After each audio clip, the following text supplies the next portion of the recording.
start today with the chest wall, and then we'll go to do the lungs. Tomorrow we'll do the heart and medial spine. This week, today and tomorrow will be pretty easy. But Wednesday and Thursday will be a little bit more challenging because we're going to do all the abdomen. And there are a lot of new structures you probably haven't learned before in the abdomen. They moved the Friday lecture to Thursday. So that means we don't have class on Friday. You may have something else going on, but we do not. I'm dealing with the 18s and 19s that day. So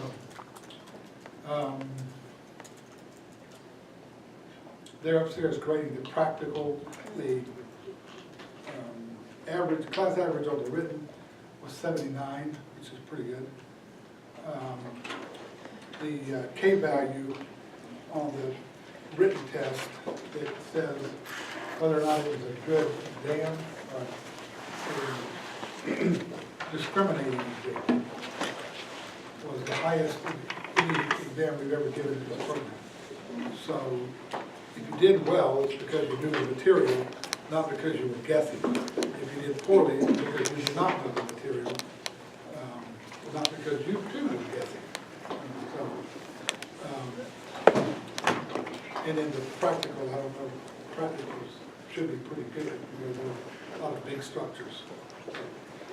We're going to start with the mammary glands, and the first part here on the mammary glands, you need to understand that the breast tissue is estrogen dependent. So if you're postmenopausal, you don't have the estrogen drive to keep up the glandular structure. So what I'm going to talk about, you're probably not going to see today for the most part. But then again, clinically, you're going to be dealing with the breast quite a bit in practice. So we need to go over that. You already know it's a modified sweat gland. The orientation to the breast is you divide it into quadrants. So upper, outer, inner, lower, outer, lower, inner. And in the tail, the breast tissue itself extends all the way up into the anterior axillary fold. This is called the tail spinous. So when you're doing a breast exam, it's important to go all the way up into here when you're palpating. So go all the way up into the anterior axillary fold and then dive into the chest wall to feel for the lymph nodes. There's an areola that surrounds the nipple. The areola contains glands of Montgomery. These are glands that aid in lactation or the prevention of skin breakdown during lactation. Your breasts are divided into about a dozen lobes, and each lobe is divided into several lobules. So you have, say, a dozen lobes, 2 dozen lobules, if you add them all up. That's roughly, you can sort of go with that. The arteriovenous drainage is, as it says right here. The lymphatic drainage is the primary thing here. It says primarily axillary. 75% of lymph flow from the breast goes to the axillary lymph nodes. But then it also goes, 25% will also go to lymph nodes inside the chest cavity, beside the sternum, and into the abdomen associated with inside the abdominal wall. The innervation of the breast is in the intercostals, thoracic 2 through 6 segments, branches of the intercostal nerves. Here are the Montgomery glands. Some are more prominent than others. If you're lactating, they are more prominent. If you look at the structure of the glands, it's going to reside with superficial, since it's a sweat gland, it's going to be superficial to the deep fascia, the deep fascia of the pectoralis major muscle. The woman down in the anatomy lab that had the implants from the mastectomy, she had her implants placed deep to the pectoralis major muscle. So hers were, and that's where some implants surgeons will put them is deep to the deep fascia. Is there a difference between the areolar glands and the Montgomery glands? No, they're the same thing. Oh, okay. Yeah, same thing. Okay. Okay. If you look at the gland in cross-section, you see this right here. Now, one of the things that you will see in the cadavers are these fibrous septa. These septa you can still pick out or tease out of the mammary gland, the breast. These are called Cooper's ligaments. They run from the deep fascia and insert into the dermis. They run from the dermis radially and insert into the deep fascia. And their support ligaments, the lobules are between these septa, and the lobes are between these septa. And between the lobes and the septa is just all filled with fat. So when you have, when you're lactating, the size of the glands swell enormously during lactation, and they stretch these Cooper's ligaments like that as they swell. Well, after you finish lactating, now you've got these lax ligaments. They've been stretched out. So that's why in people who have been lactating, the breast as you age will tend to droop. I mean, sag? Somebody said sag. So I have to, yeah, I'm trying to be politically correct. The nipples don't point upwards anymore, they point forward. I didn't do that. And I didn't make that noise. So men and non-lactating women, you still have the ductal system in place. And just give you a heads up, almost all breast cancer arises from the ducts. It's ductal carcinoma. Prolactin is what causes the glands to not proliferate, but become hyperplastic. They don't proliferate by reproducing. They become hyperplastic. They get bigger. The glands are there, they just get bigger. Prolactin causes milk production. It's oxytocin that actually causes what's called milk letdown, the expulsion of milk. You have to have both hormones to lactate efficiently. Now, I said you had about 12 lobes. Each of those lobes has a duct that will drain into the nipple. So if you got down to the microscopic or you use some magnification on the nipple, you can see that there are several different openings right there on the nipple. It doesn't look like it, just grossly, but you know, if you get magnification, you can certainly see them. The blood supply here is, as I said earlier, primarily internal thoracic, but also you get a little bit from the lateral thoracic artery, but mostly it's internal thoracic. Those internal thoracic arteries you're going to find today, they're also called internal mammary arteries, kind of the old term for it. These arteries supply the anterior chest wall and then send collaterals into the breast. Lymphatic drainage is the big deal here. So what they've done here is they've injected contrast material. They've taken a catheter and cannulated one of these little openings, the duct openings, and they put a catheter in there and they've injected contrast material and it's shot an X-ray. So there you have the duct system of that one opening into the nipple. So what you're doing here is, if you have a tumor in the breast, if you identify a tumor, and you want to look to see where that tumor drains, what are the nodes that tumor is going to drain to, what they'll do is do something like this and then dissect the nodes out to try to find the presence of cancer. So this stuff is going to get taken up by the lymphatics and carried back to the lymph nodes, right? So what they'll do is they'll shoot an x-ray and find the lymph nodes where this area of the breast drains. They'll take that node out and section it and look for the presence of malignant cells. That's called the sentinel node, where the cancer first goes to. If it goes to there, then that means it's spread. It's gone. It's metastasized. When you're doing a breast exam, there are different ways to do a breast exam. And actually, research over the past probably year and a half has determined that a clinical breast exam, in other words, a breast exam done by a provider, PA, a nurse practitioner, physician, is worthless.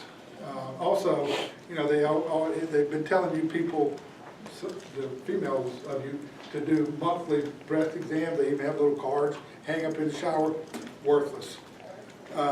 Worthless at detecting cancer on both ends. Nonetheless, we're going to teach you how to do a breast exam. You're going to be doing them because people, when they do find masses, they're going to come to you, and you certainly will be doing a breast exam then. Right now, the American College of Gynecologists, ACOG, American College of Obstetrics and Gynecologists, still recommends an annual breast exam, clinical breast exam. But when they say clinical breast exam, that means that a provider's doing it. Self-breast exam means you're doing it. But the reason they're saying that is because that's their bread and butter. They want you to come to the clinic so they can do a breast exam. They charge you for a visit. Although there's no data to support that it's actually useful. So, which is tragic, actually, that the data doesn't support doing it. Anyway, you know, when I do breast exams, I have the patient lie down and I have them put their hand behind their head, and because that stretches things out. And then I start at the nipple and then just palpate with the flat part of my fingers in a radial circle, expanding radial arch all the way out. And then I pay particular attention to the tail of Spence and go up in the axilla, feeling up in the axilla. The last thing I do is you squeeze the nipple and you're looking for discharge. Okay? Bloody discharge from a nipple is breast cancer until proven otherwise. Okay? In this mammography over here, this is a normal mammogram here. It just shows the normal fibrous density of the breast. This is breast cancer right here. It calcifies. They're looking for calcifications is what they're doing. Cancer, you know, the zodiac thing, cancer, crab legs, and the reason it's called cancer, you can see how this, how it's not a nice, perfect nodule. It has outgrowth. So you can't do a mammogram on you. You're too young. Your breast is too dense. Really, not until you're over about 30, 35 years old can you actually do a mammogram. It would be on a young person or a teenager. It would be an ultrasound, or you could do an MRI. But a standard mammogram is not useful in somebody your age. There are, so when you're going to run into a lot of examples of breast implants, you need to be able to recognize on a chest x-ray breast implants there. You see it there and there. You see the outline quite well. They do show up on a chest x-ray. They do limit the ability to do a mammography. They do impede that. So most of the time people will go straight to ultrasound or MRI. Clinical correlates, galactorrhea is the milky discharge from the nipple when you're not supposed to be having a milky discharge from the nipple. We've talked about the pituitary adenoma being the prolactinoma, bitemporal hemianopsia. That's something you'll be looking for. Medications also will produce galactorrhea, and it's bilateral. The prolactinoma is bilateral, and so is the side effect due to drugs. SSRIs are the popular drugs to treat depression, panic, anxiety, depression, and this is one of their big side effects. Bloody discharge, I mentioned, is malignancy until proven otherwise. Other types of changes that you see in the skin of the breast are listed here. And these things have to do with, as the tumor is growing, it's putting pressure on those ligaments, those Cooper's ligaments. So if they start putting pressure, the ligament is going to pull the skin inward and it's going to dimple. So anytime you see dimpling of skin in the breast or in the nipple, you need to be alarmed that there's something underneath it. There's dimpling right there of the skin, and there's an inversion of the nipple because it's being retracted in because of the expanding tumor. This is lymphedema I talked about with inflammation. This is a person who probably did have a breast removal here that looks like there's asymmetry there. And if they did a node resection in the axilla, it's just a lymphoid fluid that's building up in the limb. The way you treat this is there's nothing you can really do other than compression type stockings and elevation. Let gravity and pressure take care of this. But unfortunately, because your arm is going to be hanging down most of the time, it's really difficult to get a handle on this. There's nothing surgically or medically you can do to treat lymphedema. This is the poda orange. If there's a tumor underneath there that's causing an inflammatory reaction, you have swelling of the tissues locally, and it puts pressure on those ligaments that pull down, and it looks like the peel of an orange, which is what that is.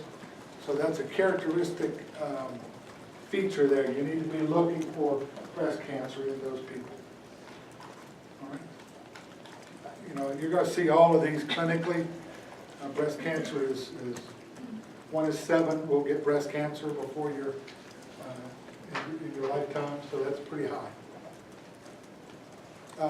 This is the most common issue, though, related to breast. It's fibrocystic breast disease, and this strikes women kind of about your age, a little bit older, up to 50. It goes away after menopause. And what this is a hormonal, during the month, your hormones are going to cycle very widely. And under hormonal influence, the breast tissue will form cysts. And these cysts can be painful. You can feel your breasts and they're lumpy. And it's usually mid-cycle, and they're tender. People hate it. It does go away after menopause. So this is what you have going for you if you have fibrocystic disease. If you look at the incidence here of breast disorders, 40% of all breast disorders involve fibrocystic disease of the breast. You can regulate this with birth control pills. Works reasonably well to regulate this. There's some anecdotal things that people do to help symptoms. However, topical NSAIDs, like rub on, like Motrin, that's helpful somewhat. It's not good to get too aggressive with this, with jacking somebody up with these bioidentical hormones and doing a lot of this voodoo stuff, or using tamoxifen, which is used to treat breast cancer. It's an anti-estrogen. You know, it's better to just use a birth control pill and try to regulate your cycle so you can manage the disease. And it's usually an inherited thing, so go smack your mother in the head. You said 1 in 7 will get breast cancer. Is that women or is it? No, that's women. Yeah, 1 in 7 women will get breast cancer. I'll give you a lecture on the breast, I think later on when we get to OBGYN. And I might even bring up some more of this fibrocystic disease. It's really, really common. I don't know what the percentage of women with this disorder is, but it's pretty high. But you know, the thing you always have to worry about is that lump just a fibrocystic change or is it a tumor? So depending on your age and several factors, you can have the patient come back in 2 weeks when they're not at that stage of their cycle and re-examine them to see if it's still there. These things, they get big and they go down, they get big and they go down. They vary widely with the month. All of us, males and females, were embryologically programmed with a mammary ridge and the potential for a whole bunch of mammary glands, but that really doesn't happen that way. The potential's there, but it doesn't happen. Every once in a while, people will show up with a supernumerary nipple. It's not a functioning nipple. I've never seen a functioning one, but I guarantee you, if everybody, well, everybody in here got examined, there are probably at least 5 supernumerary nipples in here that you thought was a freckle, that it ain't. So they're usually right here. This is the most common. You have them? Yeah? No. Bailey does. Yeah. I was trying really hard.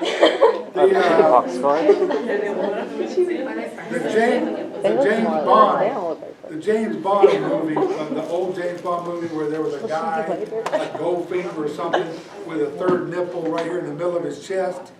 That ain't gonna happen. It's not in this mammary ridge line. I've only seen them right here.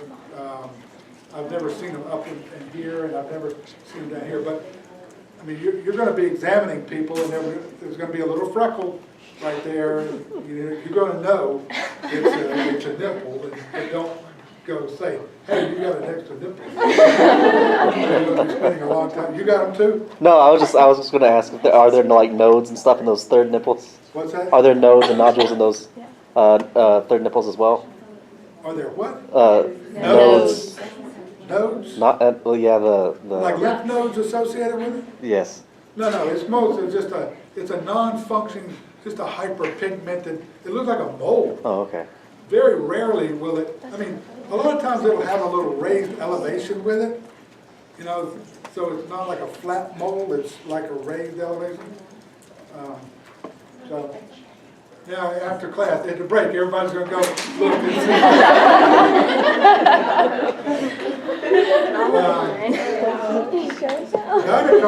Gynecomastia is a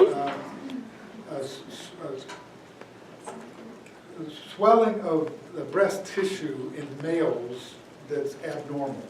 Now, I'm not talking about somebody who's, I'm not sure I do the words right, transgender or something like that, who's taking hormones to induce breast growth. This is without cause. And again, usually due to hormonal influences. Usually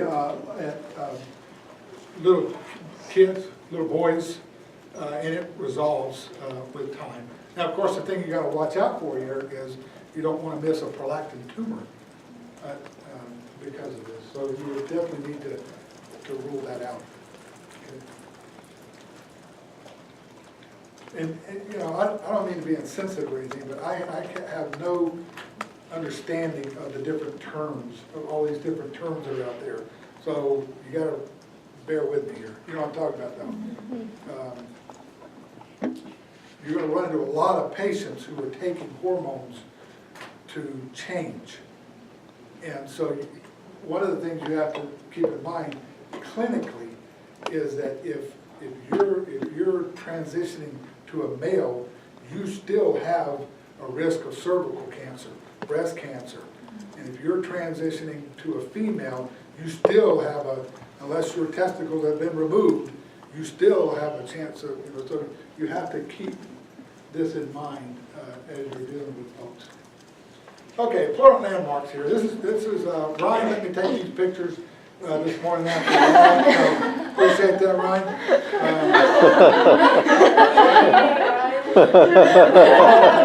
I called him last night and told him, I said, you need to shave your body before you come in. So we got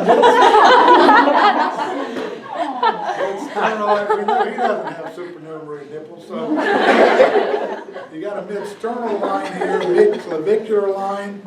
Mid-clavicular line is just a midpoint of the clavicule. You got the anterior axillary line, the mid-axillary line, and the posterior axillary line. These are not just stupid landmarks, because when you are going to put a pad on to defibrillate somebody, you put it in the left mid-axillary line. When you're getting ready to stick a needle in somebody's chest, you put it in the second intercostal space at the mid-clavicular line. So you need to appreciate where these specific landmarks are. There's some developmental variations here. There are anomalies that they're not really. Sometimes they require surgical correction because they're so large. The one on the left is called pectus excavatum, or funnel chest, and it's just really where the sternum it looks like it caves in. You could fill it up with a shot of liquor or something. The other one.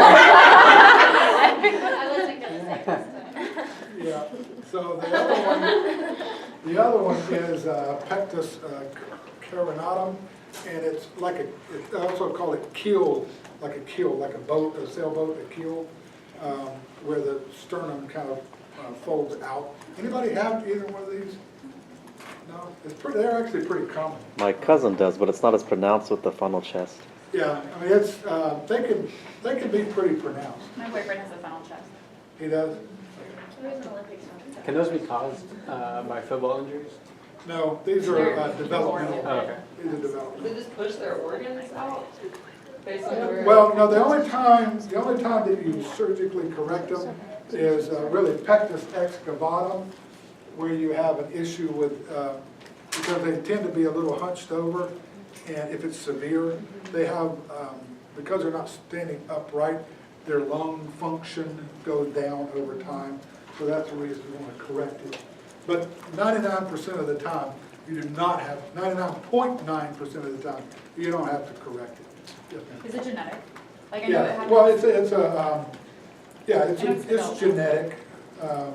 Whether or not it's a mutation or if it's a normal variant of a gene, I don't know.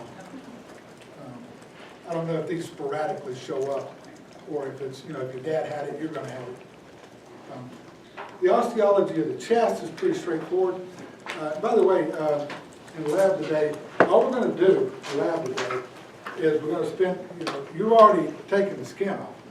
Go ahead and remove the skin all the way down to the top of the abdomen. You want to get below you want to remove the skin at least down to here, right? You're going to be looking for the 3 muscles that will take you at least 4 minutes and 12 seconds. And then you're going to take the bone saw and you're going to go along the side here, across the manubrium, down the side here, and then up like that, and you're going to remove the whole breastplate. Now you're going to have the heart, you're going to be looking at the heart and lungs. Then what I want you to do is reach in there, and the point where the lungs meet the mediastinum. The mediastinum is the stuff in the middle. You can put your fingers around it like that. Just cut through that and remove the lungs. Okay? Today's dissection would take you all of 9 minutes and 32 seconds. Okay? 32. Now, you have to learn some pieces and parts, but the dissection is very quick. So here we go with the osteology. You've got a superior thoracic aperture and an inferior thoracic aperture. It's like an upside down funnel. All of the stuff that we've dissected so far, the subclavian arteries, the veins, the brachial plexus, those things are associated up here. Not the brachial plexus so much so, but the subclavian artery and vein arise in here, and they have to come out, and they come out over top of the first rib. Okay? The sternum is made up of three parts: the manubrium, the body, and the xiphoid. The body, when you were a little bitty embryo, was actually like 4 different bones that fused. So you'll see these ridges in the sternum, the body like that. Those are the fused sternebrae is what they're called. Now, the manubrium is at an angle. So if this black thing is the manubrium, there's the manubrium, and my left hand is the body. So that point there where the manubrium hits the body is called the angle of Louis. And you can find it on yourself. If you put your finger up here in the jugular notch, you see the jugular notch up there on the board, and follow it down for about 1.5 inches, then you get to this angle. Now it's more prominent in guys, this angle, but you feel the angle? All right, so that's your sternal angle of Louis. The sternal angle of Louis is important for a couple of reasons. If you look at the attachments here, the clavicle attaches to the top of the manubrium, then the first rib attaches to the side, and then the second rib attaches at the junction of the manubrium with the body, or at the sternal angle. Now when I say the rib attaches there, the rib really doesn't attach there. The rib stops out here. The costal cartilage is what attaches to the sternum. Everybody see that? So the costal cartilage junction is right here. It's like an upside down V that runs down the anterior chest right here. Costochondritis is a frequently encountered inflammation of this joint, this costal with the chondral joint. People who go out and they decide they're going to cut wood all day Saturday, and they're using an axe, or they're doing a lot with their chest, doing ropes courses or something like that. They wind up with pain, and it's in here. Like every time I take a breath, I feel this pain, and that's why, because your chest moves. And costochondritis, if you can reproduce the chest pain by Paul, let me get you over here. If you would take off your jacket. So if you look at this face, I don't know if I've done this to you guys or not, but if you look at the chest and put your hands on either side of your chest, he comes in complaining of chest pain. So the differential diagnosis of chest pain goes from really bad to, costochondritis, which is pretty simple. So if you just watch how much his chest moves. So I'm going to just press him from the anterior and posterior side. You see how much his chest moves? Turn right this way. I can push him in at least a good inch. So, come up here and do it. So if he comes in complaining, now put the heel of your hand, bring your heel right there on his sternum. Now push. Wow. It's pretty impressive, isn't it? Yeah. So it's a little freaky, actually, but if you do that and you reproduce the pain, then that's a good indication that you're dealing with costochondritis. Okay, yes, ma'am. Is the pain occurring on the sternum or on the ribs? No, it occurs in a V shape. I've got this. When they say I've got the left chest pain, well, that's the first thing on your differential is myocardial infarction. But as they say, it hurts here, and then it goes out like that, because that's where the costochondral junction is. It's in a V, upside down V shape. Okay. The first 7 ribs are called true ribs because their costal cartilages attach to the sternum itself. Ribs 8, 9, 10 are called false ribs because their costal cartilage is attached to the costal cartilage of the rib above it. 11 and 12 are floating ribs. They don't have connections with the sternum. They just float within the muscle layers of the abdominal wall back here.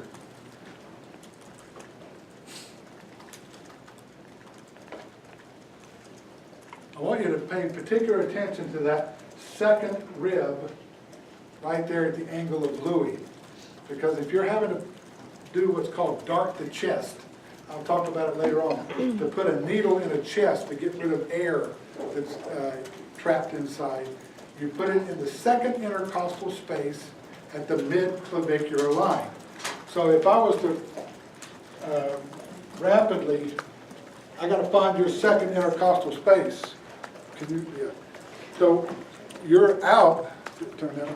I put my finger in the jugular notch, roll down. There's our angle of Louis right there. There's the second rib attaching to it. Come out, follow it out to the mid-clavicular line. That's where I stick the needle. Okay? And then you find it that fast. You sit there and jack around trying to figure out, well, you know, if I stick this in here, if I stuck that there, that's the first intercostal space. There are these big-ass arteries and veins right there called subclavians. You don't want to stick a needle in those. Second intercostal space, you're safe. But you better not mix them up. And the way you don't mix them up is know that the second rib attaches at the angle of the Louis. I will ask you that 500 times before you start your clinical year. You will always tell me that. How do I find the second intercostal space? Oh, angle of Louis. That's where the second rib attaches. Identify the rib, follow it out, go below it, there you are. You're in the second intercostal space. Okay? When you learn to do a physical exam, or even tomorrow, if you're listening for heart sounds, you put your stethoscope in the second intercostal space. That's down here. Don't let me see you in a couple of weeks when we start doing physicals, put your stethoscope up here. That's the first intercostal space. Second intercostal space is down there. Okay, everybody got that? If you need to feel an angle of Louis, I've got a prominent one. You guys have a prominent one? Yeah, find a guy. They're more prominent. Okay. The xiphoid is the last piece. It's cartilage. I think it's right. It doesn't really show up so much on X-ray. They can calcify and show up, but they're not really much to get excited about. When you do Heimlich, you're not going to jam the xiphoid process into anybody's heart. That's some wise tale. I don't know. There's somebody that doesn't know anatomy. Okay?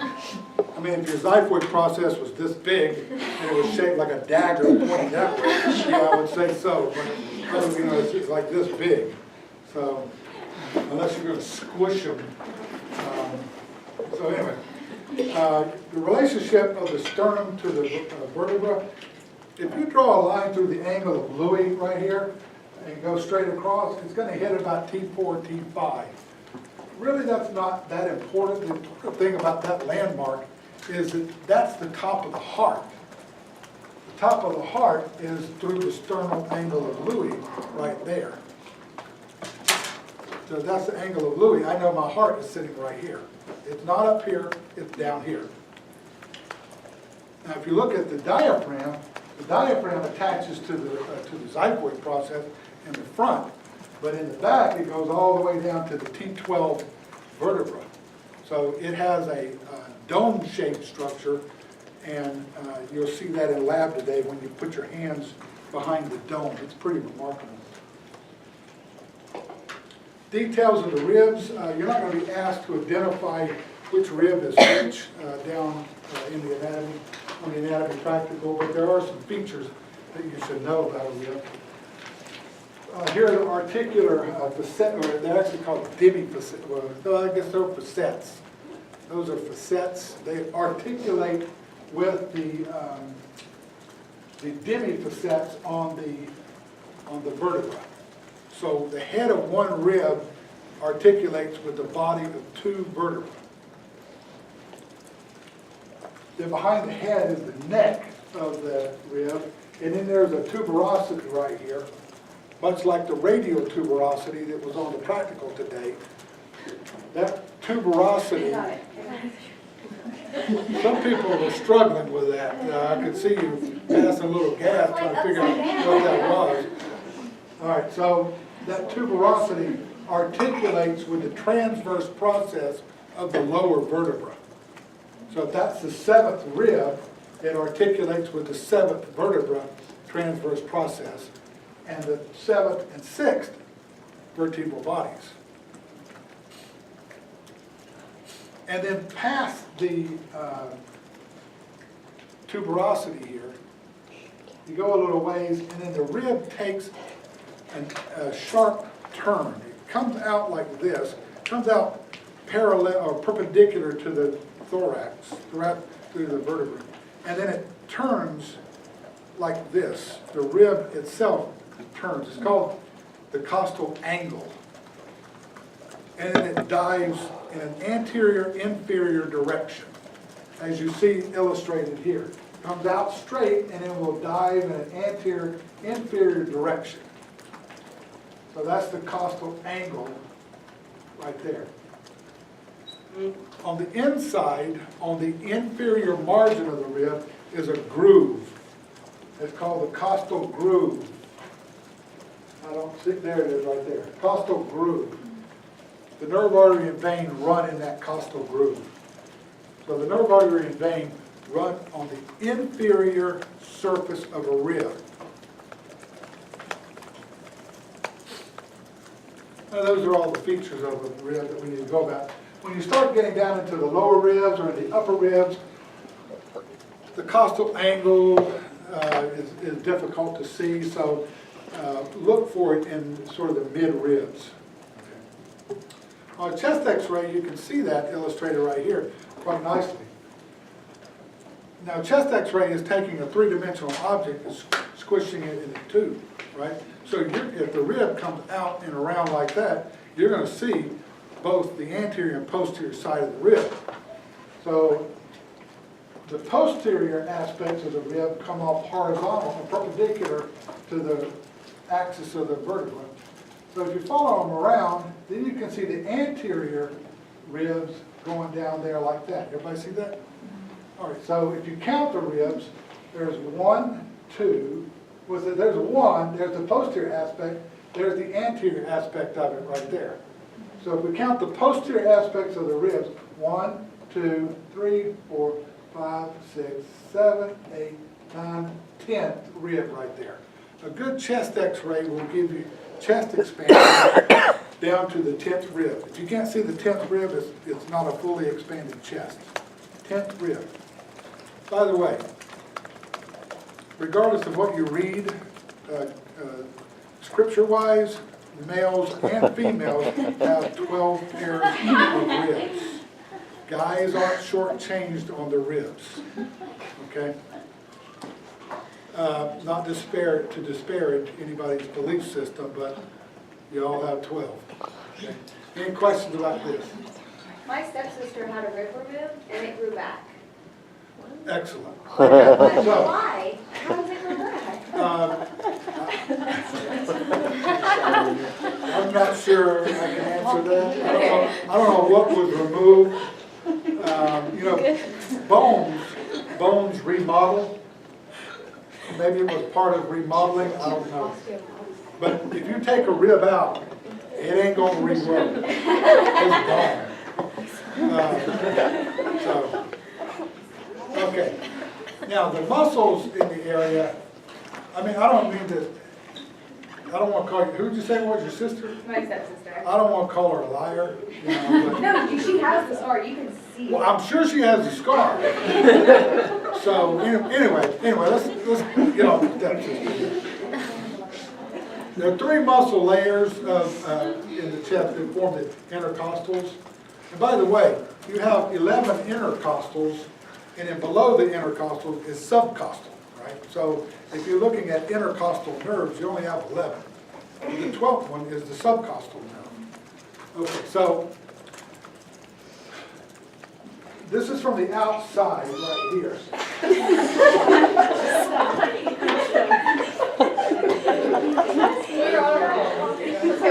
Y'all getting a little giddy here? Let's get through this slide, then we'll take a break. All right, so there are 3 layers of intercostals, an external, an internal, and an innermost. The external intercostals, if you look up here on the top and around here laterally, you can see the direction of muscle fibers like you're putting your fingers in your front pockets. That's the easiest way to know it. And then as the muscle gets around to the front, it becomes membranous, and it's called the external intercostal membrane.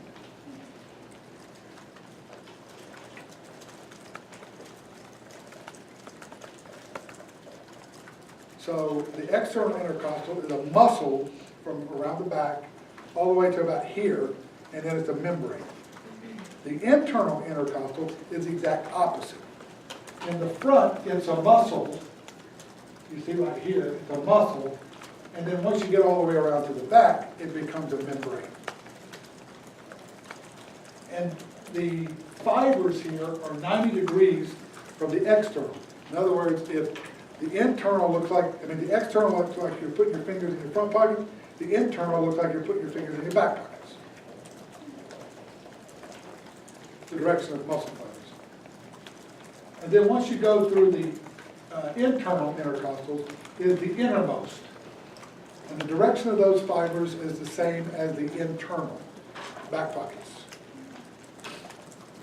Now the internal is, the innermost is not a complete sheet with a membrane like you see in the external and internal. It has 3 different layers.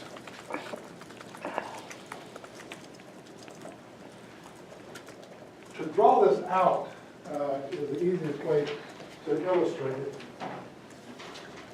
If this is the vertebrae, and here's the sternum right here. The external intercostal is a muscle and then a membrane. The internal intercostal is a muscle and then a membrane. The innermost layer is located really only in the lateral wall.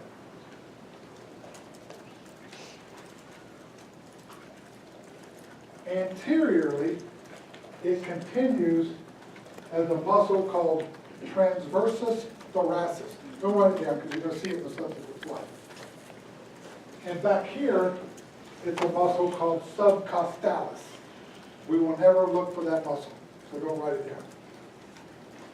But there's a membrane that connects these 3, and that's the structure. The nerves and the arteries run between the innermost layer and the internal layer. So what we've done right here to find the internal thoracic artery and vein is we've gone through the external layer and the internal layer. So what you're looking at here, the muscles that you're looking at on the back here,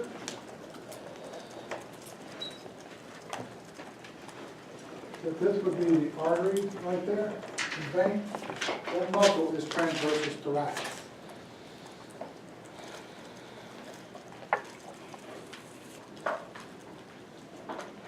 And this is what I just showed you. There's the innermost.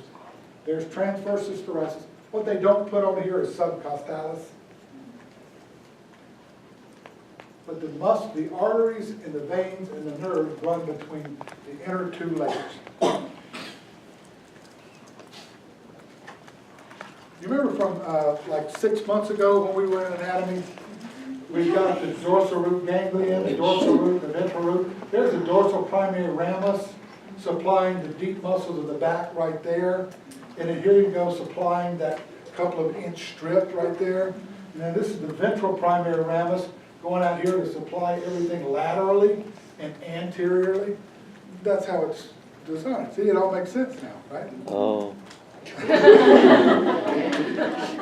I believe Zachary just had an epiphany. Oh, and by the way,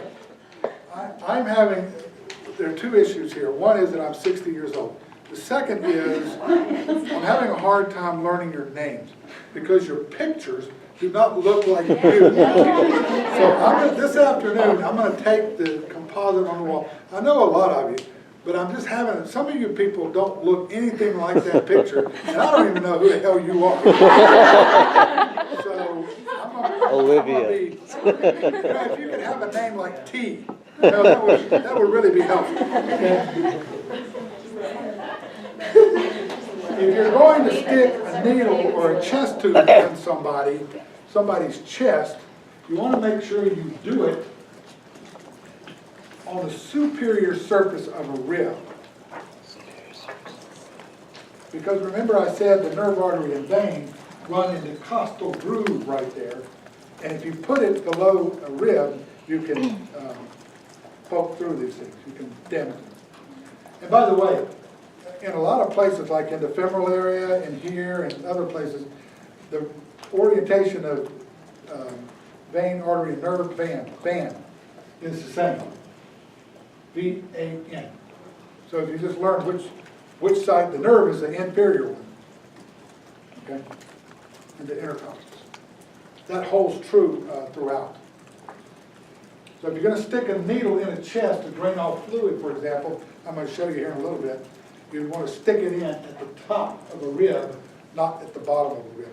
That sounds like it's probably going to be a test question. Here are the transverse thoracic muscles. When you pull them off the chest plate, they're very easy to find. They're right there. They connect the sternum with one or two ribs above them. They're angulated.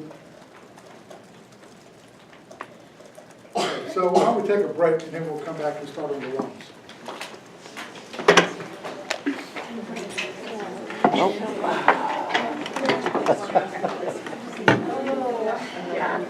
Anybody want to yeah. I'll go with you. For the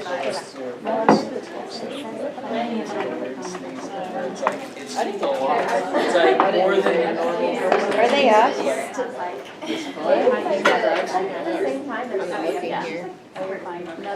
They put the exams like in exam plan, they have out of the scores. Yeah, I got that until